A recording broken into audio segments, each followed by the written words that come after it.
Olá, tudo bem, pessoal? Hoje falaremos sobre as rebeliões regenciais.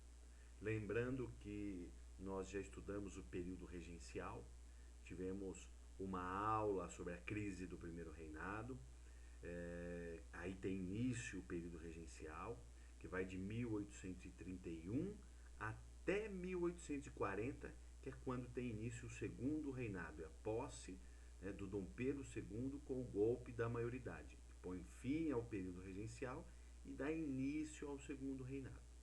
Vale lembrar que o período regencial foi um dos períodos mais tumultuados da história do Brasil. Isso nós vimos na aula, é, na primeira aula nossa sobre o período regencial.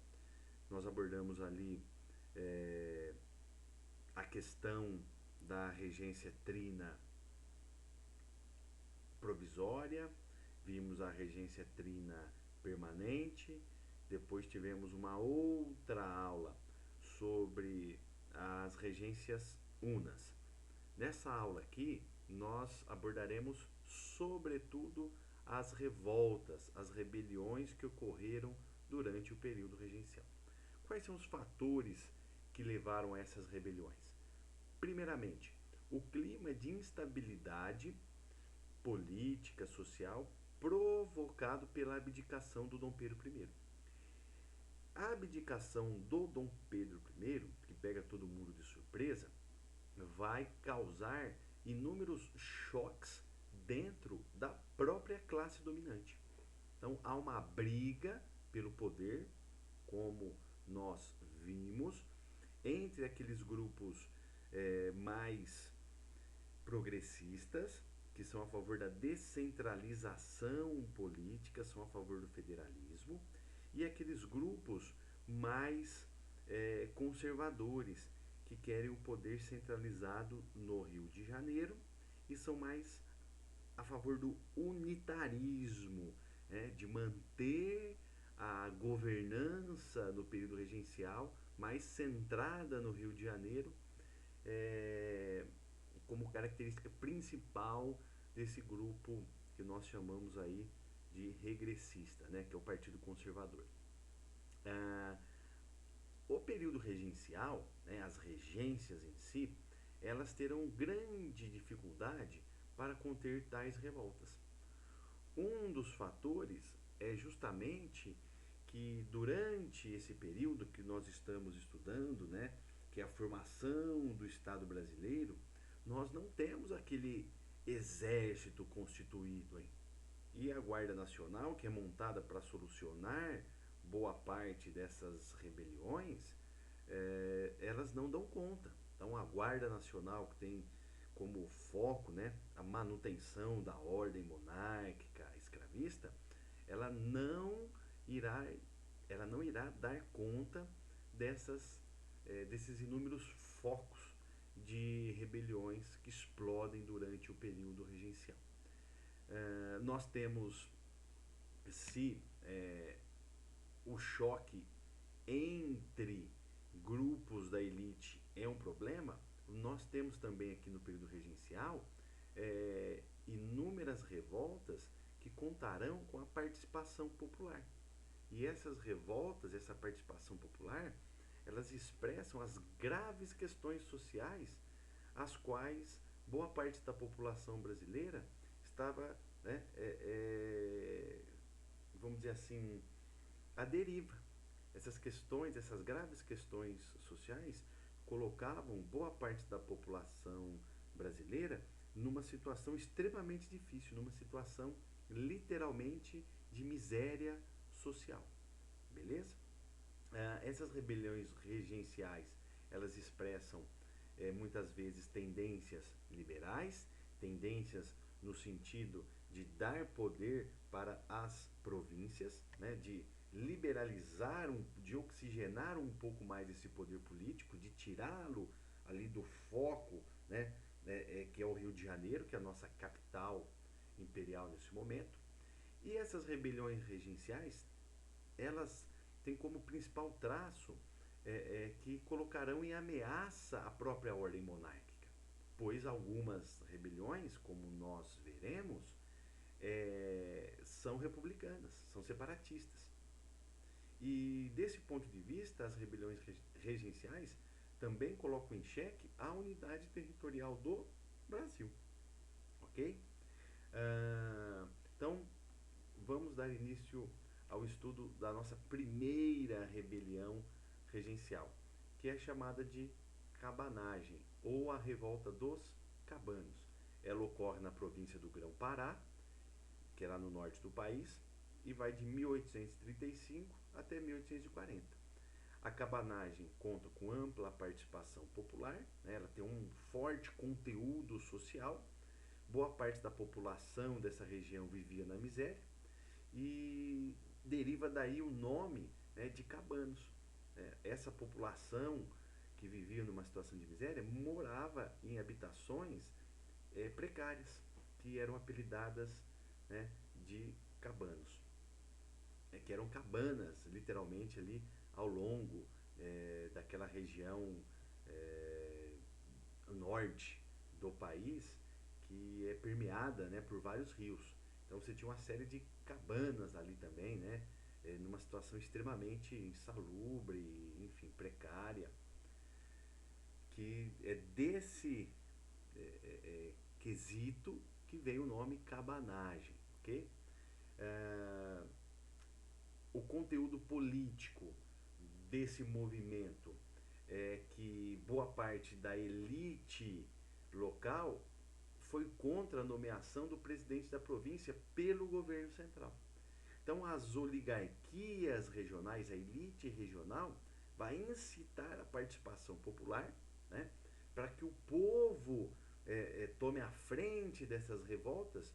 O problema é que o feitiço virou contra o feiticeiro. O povo toma o poder, né, em Belém e fica no poder por 9 meses. Os líderes desses é, é, os líderes desse movimento é o Félix Clemente Malcher, os irmãos Vinagre, né, o Francisco e o Antônio, e o Eduardo Angelim. Vale lembrar que essa revolta, como as outras, né, essa revolta foi duramente reprimida. Uma outra revolta é a revolta dos Malês. Ela ocorre na Bahia em 1835. E qual que é a característica da revolta dos Malês?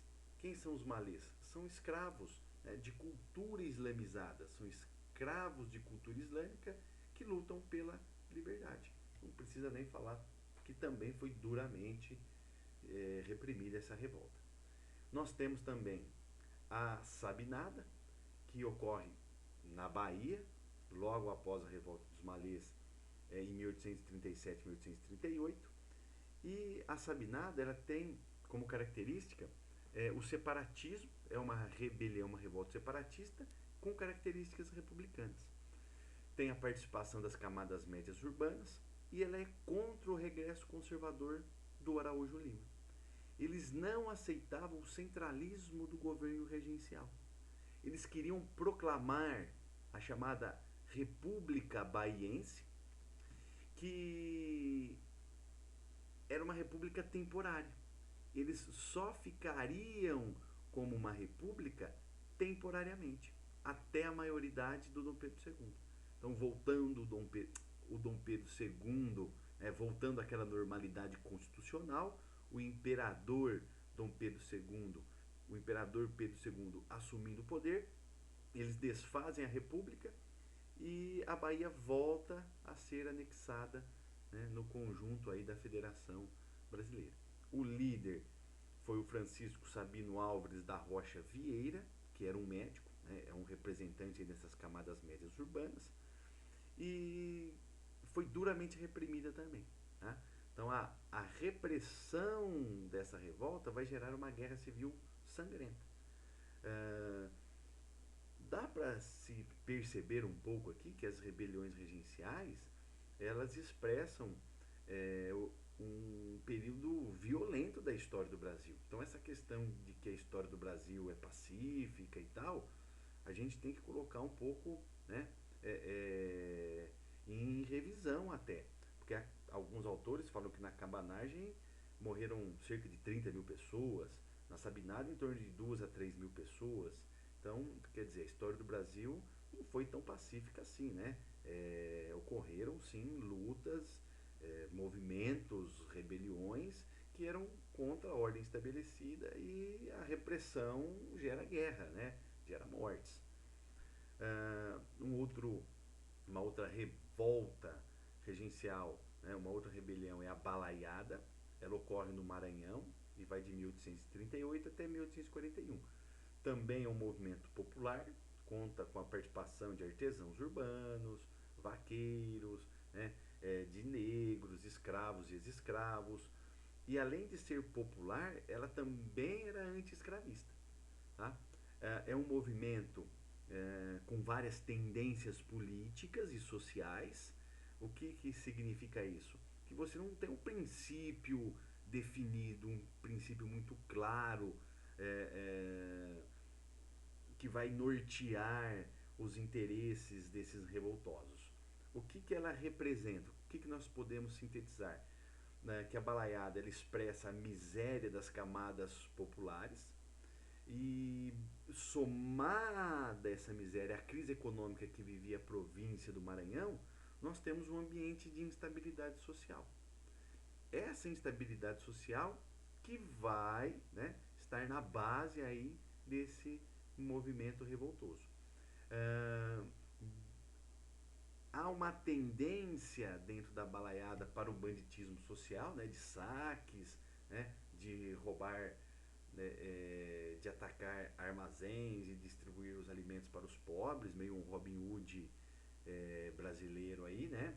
Nesse movimento a gente vê essa característica, essa tendência à ação do banditismo social.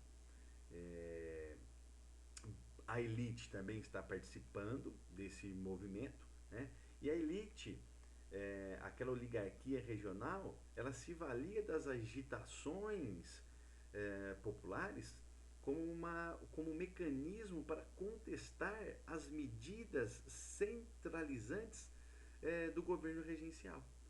Então eles aproveitavam esse movimento, né, revoltoso, pautado aí nessa instabilidade social, e a elite aproveitava, né, se aproveitava disso para contestar o governo regencial. Boa parte dos seus líderes eram pessoas do povo, né? Vamos dizer assim, eram ligados a setores, a estratos sociais, vamos dizer assim, mais da base da pirâmide social. Nós temos aqui esse vaqueiro Raimundo Gomes, o balaio, daí vem o nome balaiada, né? O balaio era um fabricante de cesto, né, de vime, de fibra vegetal, e o balaio Francisco dos Anjos, que era esse fabricante. O Francisco dos Anjos era um fabricante de balaios, por isso que é o balaio aqui, né? O balaio Francisco dos Anjos. E o negro Cosme representando aí esse segmento a favor da abolição. Os revoltosos não obtiveram sucesso, e essa revolta também foi sufocada pelas forças regenciais. O nosso último movimento a ser estudado aqui é a Farroupilha. Ele ocorre no Rio Grande do Sul. Essa essa revolta ocorre no Rio Grande do Sul em 1835 e vai até 1845. É o movimento revoltoso mais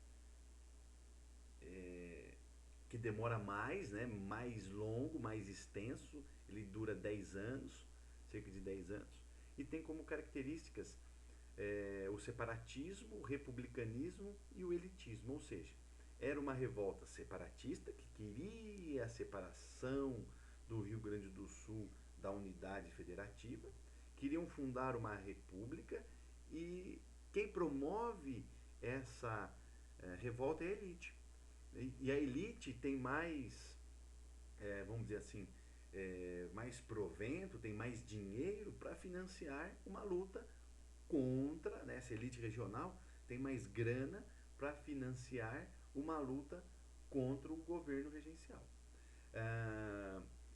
A Farroupilha, ela explode porque ela foi contra a nomeação de presidentes de província para o Rio Grande do Sul pelo governo regencial. Eles não aceitavam essa intromissão de nomear um presidente da província ali, mas também tinha uma motivação econômica, que era o quê? Esse governo regencial, ele cobrava altos impostos sobre o charque, sobre a produção de carne seca ali na região do Rio Grande do Sul.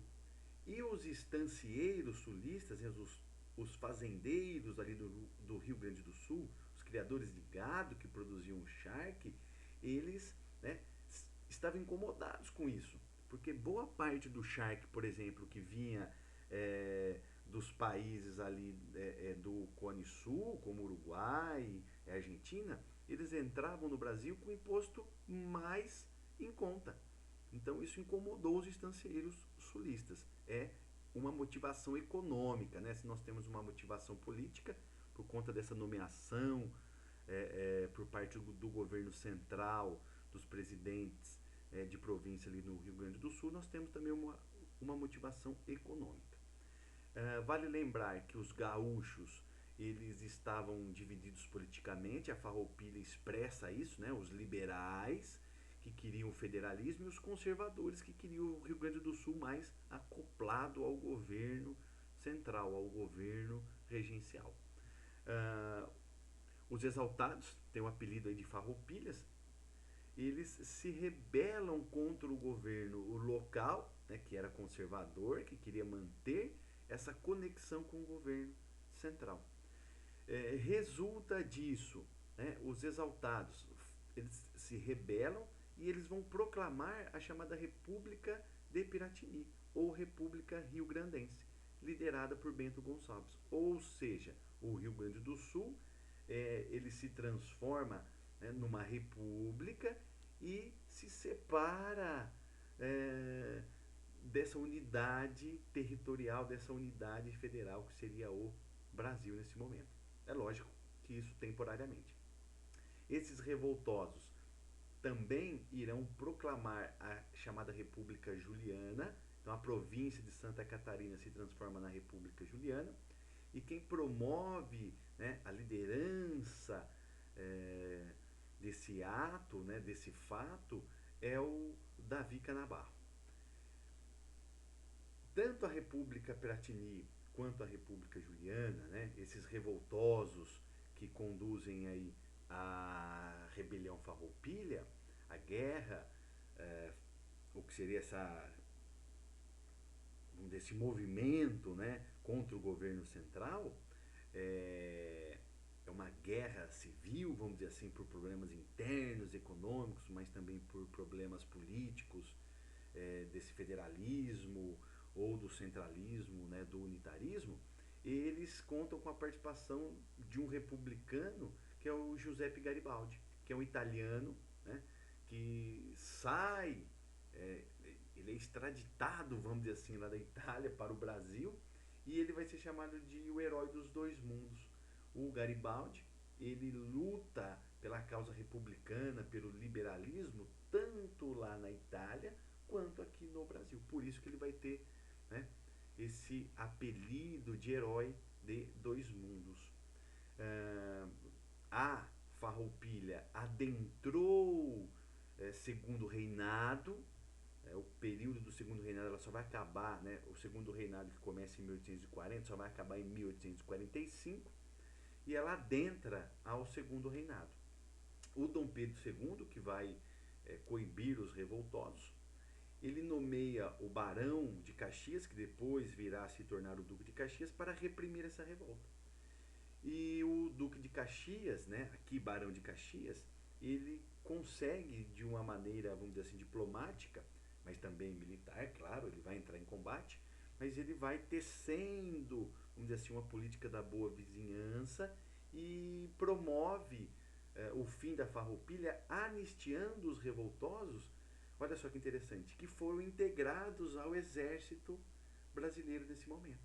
Então é uma forma de terminar a Farroupilha aí, que deve muito ao Dom Pedro II e ao Barão de Caxias.